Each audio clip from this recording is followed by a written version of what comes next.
प्रदेश में भाजपा के ब्राह्मण विधायकों की बैठक ने पार्टी में हलचल मचा दी है। मामला इतना बढ़ गया है कि अब भाजपा दो हिस्सों में दिख रही है। दरअसल कुछ ब्राह्मण विधायक लखनऊ में एक बैठक करने पहुंचे थे। इस बैठक का आयोजन पीएन पाठक की पत्नी के जन्मदिन के मौके पर हुआ था। बैठक में पूर्वांचल और बुंदेलखंड के लगभग 45 से 50 ब्राह्मण विधायक शामिल हुए थे। पहले भाजपा के कई वरिष्ठ नेताओं ने इस बैठक को सामान्य मुलाकात बताया। डिप्टी सीएम केशव मौर्य ने कहा, चश्मा गलत है, उद्देश्य गलत नहीं है। लोग मिलते हैं, मिलना भी चाहिए। अगर कोई जन्मदिन या सालगिरह पर मिल जाता है तो इसे जातिगत बैठक नहीं समझना चाहिए।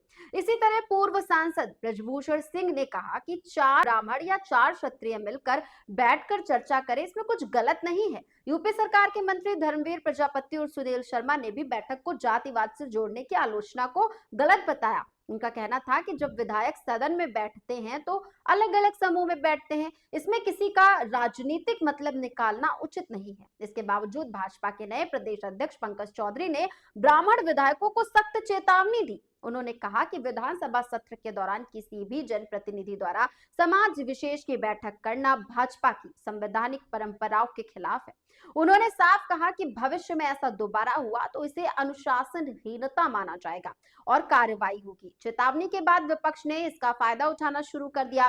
कांग्रेस प्रदेश अध्यक्ष अजय राय ने कहा कि भाजपा ने ब्राह्मण विधायकों का अपमान किया है और ब्राह्मण नेताओं को मजबूत स्टैंड लेना चाहिए। वहीं सपा प्रमुख अखिलेश यादव ने कहा कि जो विधायकों को सरेआम धमकी दी जा रही है वही सत्ता के अहंकार को चुनौती दे सकते हैं। ये विवाद इसलिए और बढ़ गया क्योंकि इससे पहले अन्य जातियों की बैठक पर भाजपा ने कभी कोई आपत्ति ही नहीं जताई थी।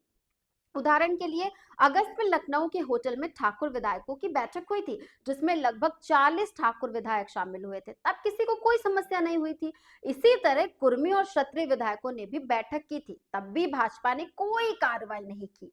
ब्राह्मण विधायकों की बैठक की जरूरत भी स्पष्ट है। सूत्रों के अनुसार ब्राह्मण समाज की आवाज हाल के वर्षों में दबती जा रही है। भले ही ब्राह्मणों के बीच डिप्टी सीएम हो, लेकिन उनका प्रभाव सीमित महसूस किया जा रहा है।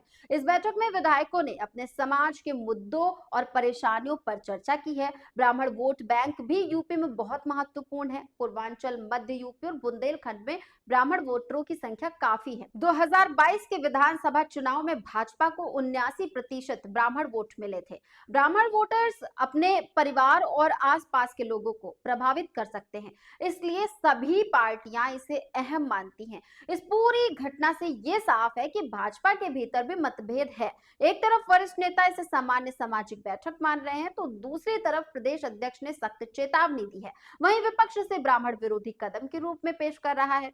यूपी की राजनीति में ब्राह्मणों की भूमिका महत्वपूर्ण है। इस बैठक ने पार्टी के भीतर और बाहर दोनों जगह चर्चाओं को जन्म दिया है। अब सवाल यह है कि भविष्य में पार्टी इस विवाद को किस तरह संभालेगी और ब्राह्मण वोट बैंक के महत्व को कैसे संतुलित करेगी।